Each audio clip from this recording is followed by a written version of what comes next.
हर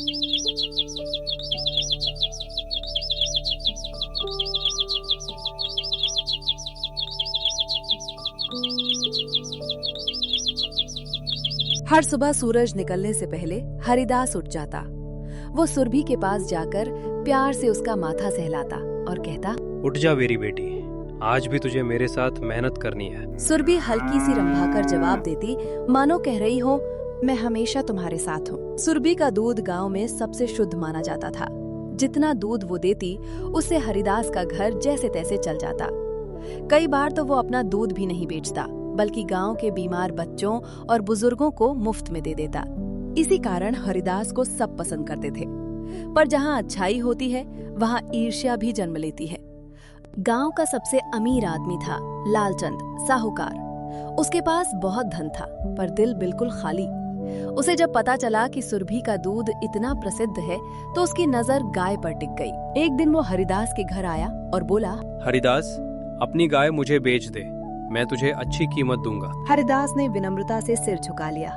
माफ करना साहूकार जी, ये गाय मेरे लिए धन से बढ़कर है। गरीब आदमी ज्यादा नखरे ना दिखाए। उसने तिरस्कार से कहा और वहाँ से चला गया। सुरभि ये सब देख सुन रही थी।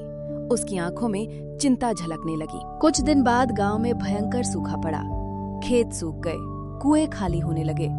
हरिदास के पास चारा भी कम पड़ने लगा। एक रात हरिदास ने सुरभि से कहा, लगता है मुझे जंगल के पास वाले चरागाह तक जाना पड़ेगा, वहाँ शायद हरी घास मिल जाए।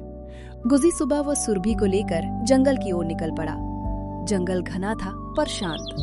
पक्षियों की आवाजें वातावरण को रहस्यमय बना रही थी। उसी जंगल में उनका सामना एक ऐसी घटना से हुआ जिसने उनका जीवन हमेशा के लिए बदल दिया। जंगल के बीचों बीच एक पुराना बरगद का पेड़ था। जैसे ही सुरभि उसके पास पहुंची, उसने अचानक रुककर सिर ऊपर उठाया। हरिदास ने भी देखा। पेड़ की डाल पर एक अद्भुत पक्षी बैठा था।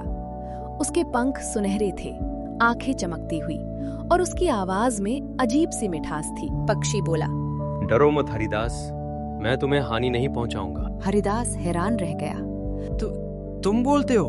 पक्षी मुस्कुराया। मैं एक साधारण पक्षी नहीं हूँ, मैं इस जंगल का रक्षक हूँ, और ये सुरभि, ये भी साधारण गाय नहीं है। सुरभि ने धीरे से रंभाया, मानो उस पक्षी को पहचानती हो। जादुई पक्षी ने कहा, हरिदास, तुम्हारी वफादारी और दया ने मुझे यहाँ बुलाया है, पर हर वरदान से पहले एक परीक्षा होती है। उसी समय झाड़ियों से एक घायल हिरण निकल आया। वो दर्द से कराह रहा था। पक्षी बोला, यदि तुम अपने लाभ से पहले इस प्राणी की सहायता करोगे, तभी आगे का मार्ग खुलेगा। हरदास ने बिना सोचे समझे अपनी पोटली से पानी निकाला, हिरण को पिलाया और सुरभि के दूध से उसका घाव साफ किया। सुरभि ने भी शांत खड़े रहकर पूरा सहयोग दिया। पक्षी की आंखों में संतोष झलक उठा। पक्षी बोला, आज तुमने सिद्ध कर दिया कि सच्ची संपत्ति क्या होती है। समय आने पर सुरभि की वफादारी और तुम्हारी सच्चाई पूरे गांव का भाग्य बदलेगी। पर याद रखना, लालचंद का अंधकार अभी बाकी है। इतना कहकर पक्षी प्रकाश में बदल गया और अदृश्य हो गया। हरिदास और सुरभि स्तब्ध खड़े रह गए। जंगल की उस रहस्यमयी घटना के बाद हरिदास और सुरभि घर लौट आए।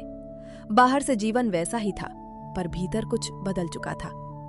हरिदास के मन में जादुई पक्षी के शब्द गूंज रहे थे, लालचंद का अंधकार अभी बाकी है। उधर लालचंद साहूकार को ये बात खटक रही थी कि सूखे के बावजूद हरिदास की गाय स्वस्थ है और उसका दूध आज भी मीठा और शुद्ध है। उसे लगा कि इस गाय में कोई रहस्य जरूर है। एक रात उसने अपने 2 आदमियों को बुलाया और कहा, मुझे वो गाय चाहिए, किसी भी तरह।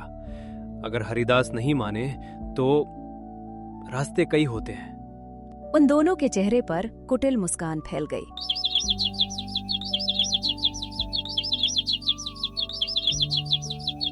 अगले ही दिन गांव में अफवाहें फैलने लगी। सुरभि कोई साधारण गाय नहीं है, उस पर टोना टोटका है, उसके कारण ही सूखा पड़ा है।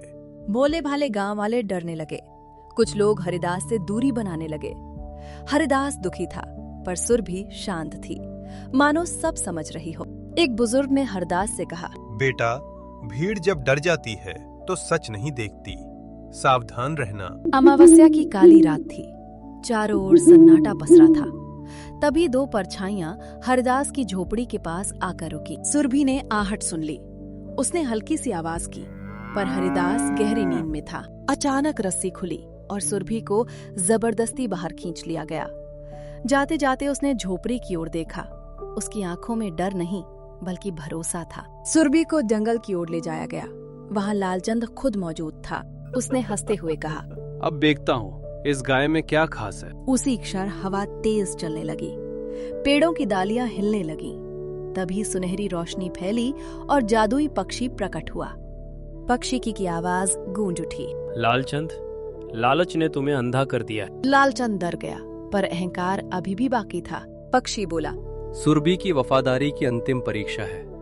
यदि ये अपने स्वामी को बचाने के लिए कष्ट सह ले तो इसका आशीर्वाद पूरे गांव को मिलेगा। लालचंद ने गुस्से में सुरभि को चोट पहुंचाई। सुरभि कराही पर भागी नहीं। उसकी आंखों में हरिदास की छवि थी। तभी जमीन कांप उठी, आकाश में बादल घिराए। पहली बार सूखे गांव में बारिश की बूंदें गिरीं, तेज बिजली कड़की। लालचंद के हाथ से लाठी गिर गई। वो घुटनों के बल बैठ गया। वो गिड़गिड़ाने लगा। मुझे माफ कर दो। पक्षी बोला, पश्चाताप ही मुक्ति का मार्ग है, पर याद रखना लालच का फल हमेशा कड़वा होता है। लालचंद बेहोश हो गया। उसके आदमी भाग खड़े हुए। सुबह होते होते गांव में हरियाली लौट आई। खेतों में पानी भर गया। गांव वाले हैरान थे। हरिदास सुरभि को खोजता हुआ जंगल पहुंचा। उसे देखते ही सुरभि की आंखों में आंसू आ गए। मेरी बेटी। पेड़ की डाल से जादुई पक्षी की मधुर आवाज आई, कहानी अभी पूरी नहीं हुई हरिदास, असली चमत्कार तो अब शुरू होगा। बारिश के बाद चंद्रपुर गांव जैसे नई जिंदगी से भर उठा। सूखे खेतों में हरियाली लौट आई। कुएं फिर से पानी से भर गए। गांव वाले इसे चमत्कार मान रहे थे, पर कोई नहीं जानता था कि इसके पीछे सुरभि की पीड़ा और वफादारी छिपी है। हरिदास सुरभि की चोटों की सेवा में लगा रहता। वो उससे बातें करता जैसे कोई पिता अपनी बेटी से करता हो। वो नम आंखों से कहता, तूने मेरे लिए बहुत सहा है। सुरभि उसकी बात सुनकर शांत भाव से उसे देखती, मानो कहना चाहती हूँ ये मेरा धर्म था। एक रात जब पूरा गांव सो रहा था, हरिदास की झोपड़ी के बाहर हल्की रोशनी फैली। सुरभि ने पहले ही महसूस कर लिया था। अगले ही क्षण वही सुनहरे पंखों वाला जादुई पक्षी प्रकट हुआ। उसने कोमल स्वर में कहा, हरिदास, अब समय आ गया है कि तुम्हें पूरा सत्य बताया जाए। हरिदास हाथ जोड़कर खड़ा हो गया। पक्षी बोला, सुरभि कोई साधारण गाय नहीं है। ये कामधेनु वंश की अंतिम वंशज है। इसे धरती पर इसलिए भेजा गया था ताकि ये देख सके कि मनुष्यों में अभी भी करुणा और वफादारी जीवित है या नहीं। हरिदास अवाक रह गया। पक्षी ने आगे कहा, और तुम इस परीक्षा में सफल हुए। सुरभि की आंखों से आंसू बह निकले। हरिदास ने कांपती आवाज में पूछा, और तुम कौन हो? पक्षी मुस्कुराया, मैं इस वन का रक्षक हूँ। कभी मुझे देवताओं ने पृथ्वी पर भेजा था ताकि मैं ऐसे ही पवित्र हृदय वालों की रक्षा कर सकूं। उसके पंखों से प्रकाश झरने लगा। पूरी झोपड़ी दिव्य रोशनी से भर गई। पक्षी ने गंभीर स्वर में कहा, पर एक परीक्षा अभी बाकी है। यदि गांव वाले लालच और डर को त्याग दे तभी ये आशीर्वाद स्थायी रहेगा, अन्यथा ये हरियाली भी नष्ट हो सकती है। हरिदास ने सिर झुका दिया। मैं पूरा प्रयास करूंगा। अगले दिन हरिदास ने गांव की पंचायत बुलाई। उसने सारी बातें सच सच सबके सामने रख दी। लालचंद की साजिश, सुरभि का बलिदान और जादुई पक्षी की चेतावनी। कुछ लोग शर्मिंदा थे, कुछ भयभीत। एक महिला बोली, हमने डर के कारण निर्दोष को दोषी ठहराया। धीरे धीरे सबकी आंखें खुलने लगी। गांव वालों ने मिलकर सुरभि के लिए चारा, दवा और सुरक्षित स्थान की व्यवस्था की। सबने एक स्वर में कहा, अब हम किसी भी लालच और अफवाह का साथ नहीं देंगे। उसी क्षण आसमान में हल्की गड़गड़ाहट हुई, मानो किसी ने उनकी बात स्वीकार कर ली हो। पंचायत के कुछ दिनों बाद गांव में सब कुछ सामान्य सा लगने लगा, पर हरिदास के मन में बेचैनी थी। जादुई पक्षी के शब्द उसे सोने नहीं देते थे। अंतिम परीक्षा अभी बाकी है। एक रात सुरभि असामान्य रूप से व्याकुल थी। वो बार बार आकाश की ओर देख रही थी। तभी दूर जंगल से शंख सी आवाज गूंजी। हरिदास समझ गया, समय आ गया है। अगली सुबह हरिदास सुरभि को लेकर उसी बरगद के पेड़ के पास पहुंचा। पूरा वातावरण दिव्य लग रहा था। हवा में सुगंध थी। पक्षी असामान्य स्वर में गा रहे थे। अचानक आकाश से प्रकाश उतरा और जादुई पक्षी प्रकट हुआ। उसने कहा, हरिदास, अब वो क्षण आ गया है जहाँ त्याग सबसे बड़ा धर्म बनेगा। हरिदास का हृदय कांप उठा। पक्षी बोला, सुरभि को उसके मूल लोक में लौटना होगा। यदि वो यहाँ रही तो उसका दिव्य स्वरूप क्षीण हो जाएगा। हरिदास की आंखों से आंसू बहने लगे। वो भर्राई आवाज में बोला, वो मेरे जीवन का सहारा है। सुरभि आगे बढ़ी।